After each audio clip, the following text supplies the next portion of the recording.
Hi Cancer! Welcome po sa ating channel at ito ang inyong Daily Gabay Tarot reading for April 3, 2025. Please be reminded kung naka-resonate kayo, comment down. Kung hindi kayo naka-resonate, ibigay niyo po sa iba kasi general reading po ito. This is for you Cancer ngayong April 3, 2025.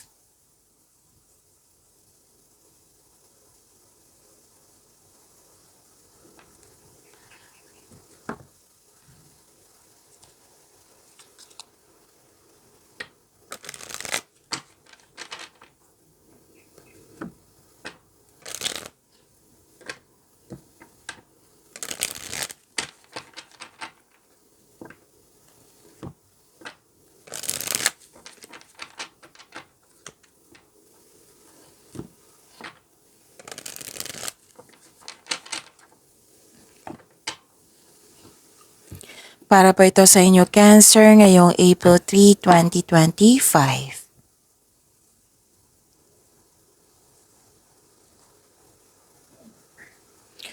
Maraming salamat po sa inyong patuloy na suporta at maraming salamat din po sa mga hindi nag-skip ng ads. Gamitin ang reading na ito bilang gabay lamang sa mga hindi pa nag-subscribe. Subscribe na po kayo at click bell notification para malaman nyo na may bago tayong video.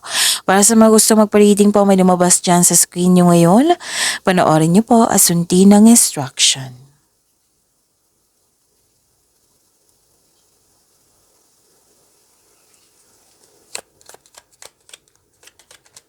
Spirits Guide, mga ganap pa para kay Cancer ngayong April 3, 2025. I need 3 cards po.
Spirits Guide, Angels, Archangels, Guardian Angels, message nyo po para kay Cancer. Ngayong April 3, 2025, I need 2 cards po.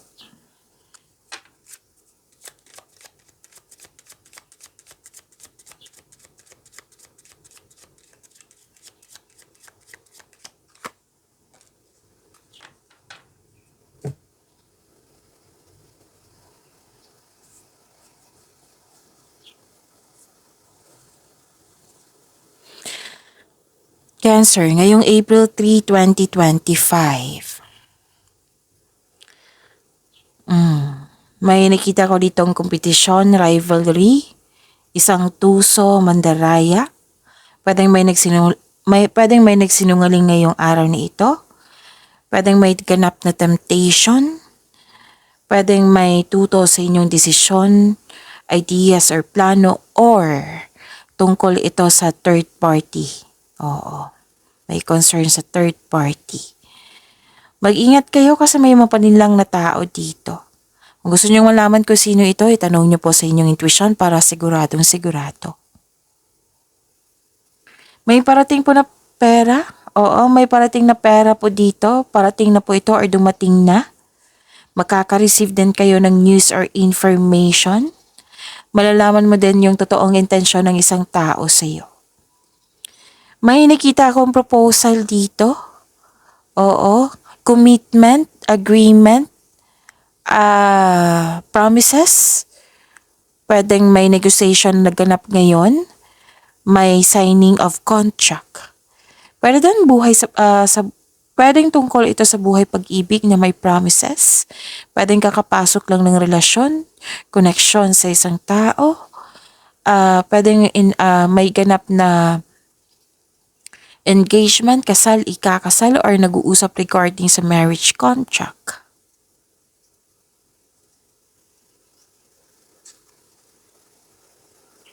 Message for you, 1111. Communication. Effective communication is the key to strong and loving relationships. The angels remind you to express your feelings openly and honestly. 666. Balance and harmony. Seek balance and harmony in all aspects of your life. It will lead to peace and success.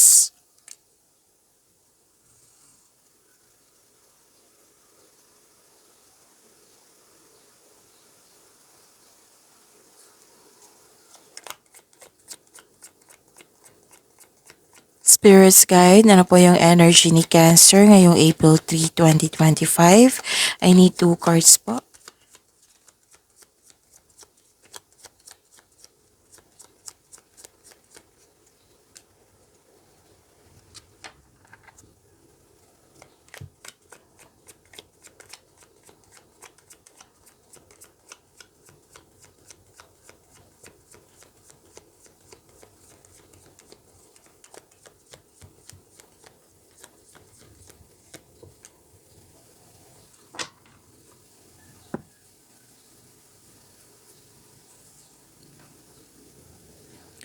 Kung may narinig kayo or may nakita kayong repeating message, meaning to say, pinupush ng cards nyo yan kasi ang ilan sa inyo, hindi pa binigyan ng atensyon. Na kung maaari din po, bigyan nyo po ng solusyon at aksyon. Remember, Cancer, at the end of the day, alam mo na ikaw lang taong may kakayahan at responsable na gumawa ng sarili mong katotohanan at kinabukasan. So, ano yung energy ni Cancer?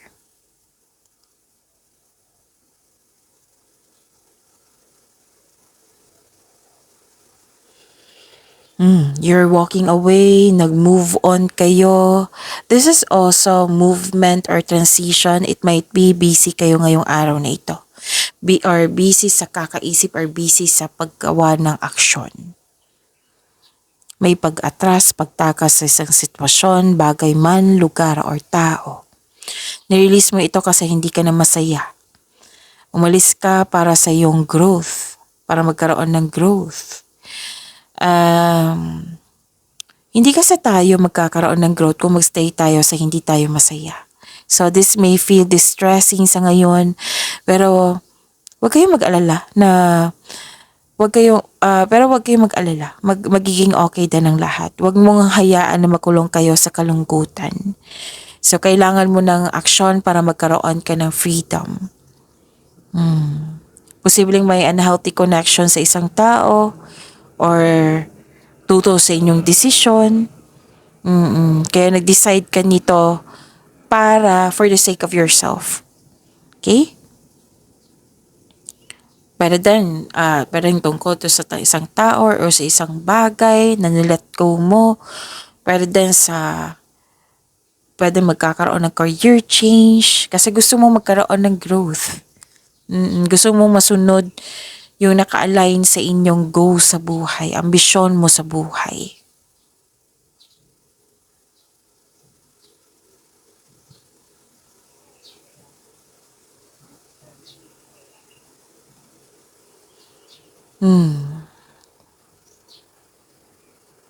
Kailangan mo ng mahaba-habaan ng pasensya dito kasi nag-impatient po daw kayo. Yung may mabilisang desisyon, mabilisang paggawa ng plano. Pag-isipan po ng mabuti to kung karapat-dapat ba. Kasi naunawaan ko naman pag 'di ba, pag malungkot ka or may mga bagay na hindi mo magustuhan tapos may biglaang desisyon. Naunawaan ko po. Pero sabi po ng court na kailangan mong pag-isipan ng mabuti kung karapat-dapat ba. Kasi ayaw ng card na magsisisi kayo sa huli. Pero din naiinip kayo sa delay. Delay sa paggawa ng aksyon kasi may hesitation, delay sa paggawa ng desisyon kasi may tutol, or delay sa hinihintay nyo. The universe is trying to show you something, baka may na-miss kang opportunity. Baka yan yung dahilan nagkaroon ka ng delay. Kasi minsan nga na nagkaroon ng delay sa nagkaroon ng delay sa hinihintay mo, may ipaparealize ang universe sa iyo bago dumating yun. Kailangan mo ma-realize muna bago dumating yung hinihintay mo para magamit mo sa tama. So the wisdom message is use your time wisely.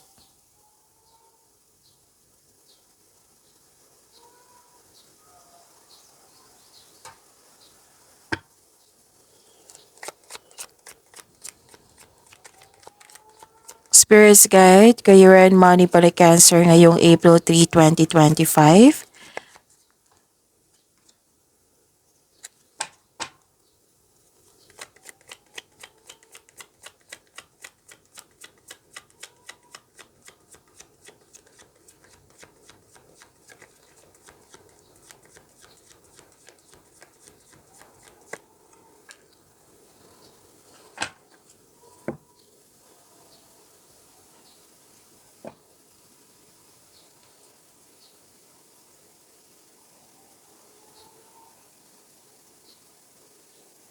Wow, ang ganda naman ng career and money nyo, Cancer.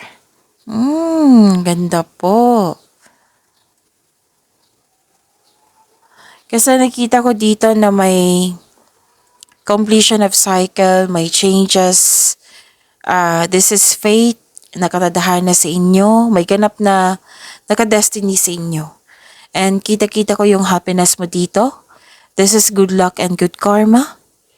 Ang ganda, claim nyo po ito.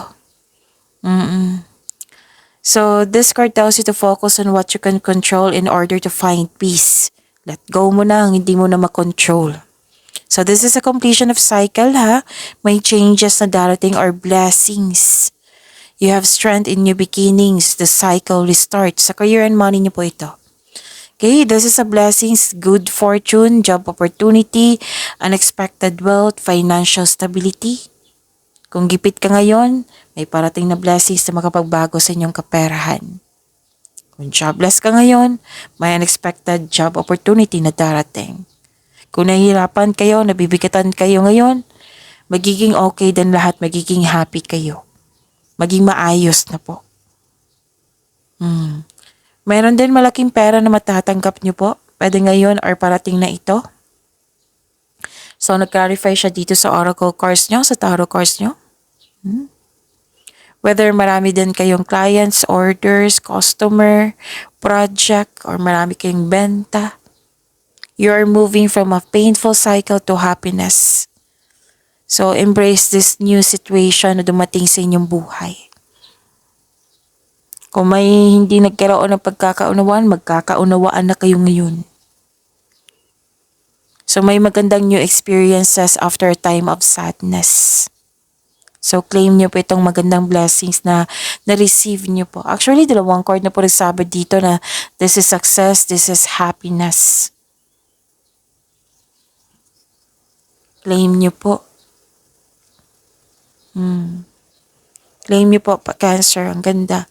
This is clarity, full of positivity, optimism po, satisfaction, glory, gain, radiance, strength, vitality. This is exciting opportunities. Parating na or dumating na. Magkakaroon ng financial growth. Makaka-receive din kayo ng acknowledgement that you deserve.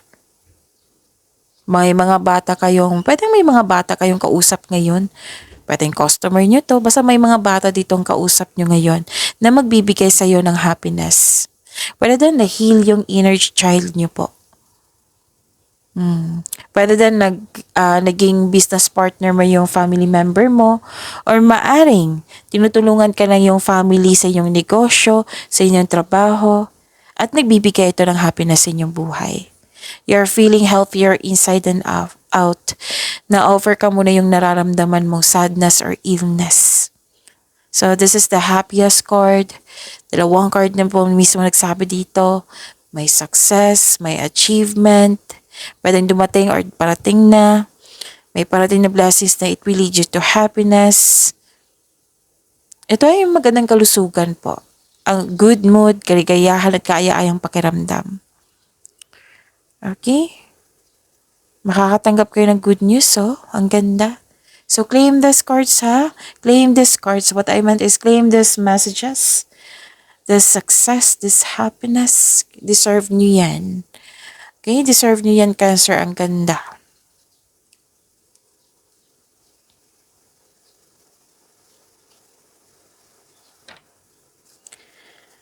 Spirits guide.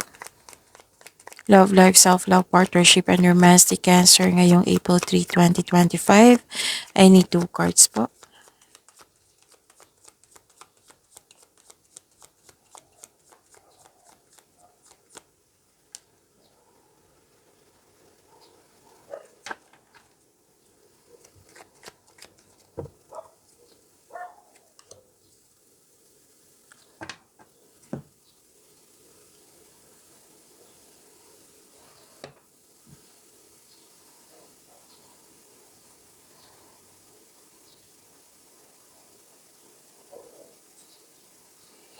Maraming salamat po sa patuloy na tiwala at suporta sa ating channel.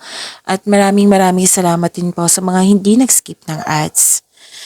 May selos, inggit, kompetisyon, rivalry, akong nakikita dito. Pero now, sabi mo, sumusobra na to, hanap na ako ng solusyon. You're finding a solution niya. May nakita kasi ako dito, Cancer, na may taong maraming masasakit na sinasabi sa'yo. Pwedeng may away na ganap. Kaya hanggat maaga, iwasan mo itong taong ito. Kung may chances, lalo na't nasa tama ka, kailangan mo ipagtanggol ang sarili mo laban sa maling paratang ng taong ito. So, do a legal move kung kinakailangan po. May conflict, competition, rivalry, kaya sa araw na ito, gagawa ka ng action. You're finding a solution na.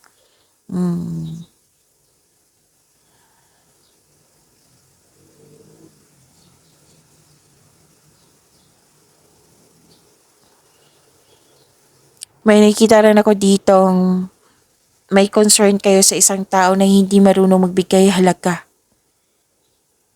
Pwede din sa mga nang pangyayaring ito, away, hindi marunong magbigay halaga,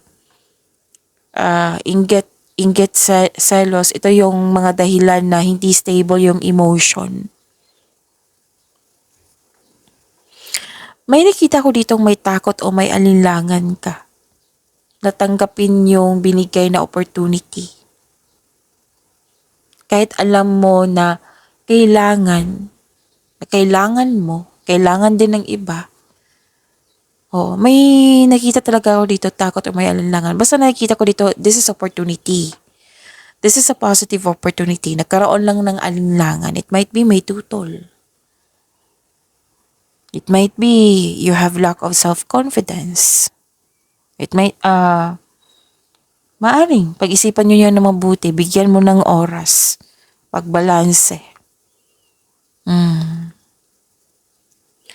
Tapos mag-ingat din kayo sa communication sa ibang tao, ha? Baka may masabi kayong hindi maganda or sa kanila or naging sensitive po ito.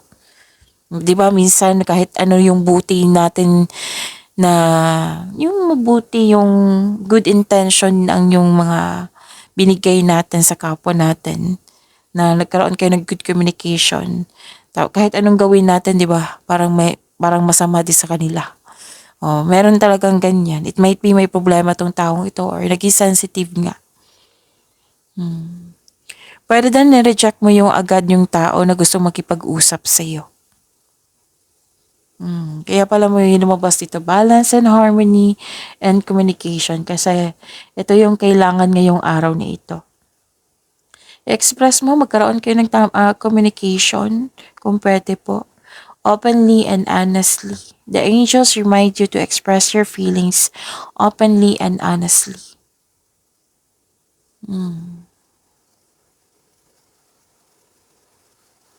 Seek balance and harmony in all aspects of your life. Okay? So, pag-imanin niyo po yung blessings na binigay sa inyo, Cancer. See you tomorrow. Please like, subscribe, and click po button for notification para updated po kayo sa daily tarot reading natin. Maraming salamat.